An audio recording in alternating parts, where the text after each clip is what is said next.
Ladies and gentlemen, my name is SuddenlyNinja and you are watching a new episode of Indie Beginning. On today's episode, we're going back to basic, plunging headfirst into the voxel-based world of Creativerse, and let me just state from the very beginning, yes, this game looks a lot like Minecraft, a lot of things are similar to Mojang's game, and the developers never actually denied that they based Creativerse on Minecraft's successful idea of building your own world with tiny blocks. They just state that they intend for their game to be an improved version of Minecraft. As with most of the games that I cover, Creativerse has just entered its early access phase, so don't expect a complete experience if you decide you want a taste of the action and join in. There's likely more than a couple of bugs, content that hasn't been implemented yet, and things to discover, so consider this an early access warning. For those of you who haven't figured it out at this point, Creativerse is a voxel-based survival/building game in which you, the player, is thrown into the world with no idea what to do and a whole lot of time and imagination to do it. Your interaction with the world is minimalistic. You use your futuristic glove to suck blocks into your inventory, put them down somewhere else, or swing your sword to attack stuff. That's it. That's all the world interaction you get so far. Naturally, there is a lot of other things to do besides relocating half of the world, and it's at this point the game starts to show a glimmer of excitement and adventure.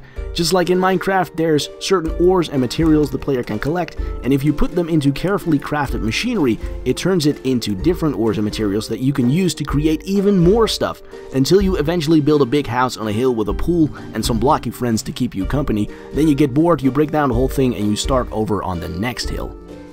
If single player isn't exciting enough for you though, Creativerse also sports a very stable multiplayer system which I found very easy and reliable to use, even for an early access title. Literally the first thing I did when checking out this feature was go onto famous YouTuber Dragas's server, break into his base and steal his stuff.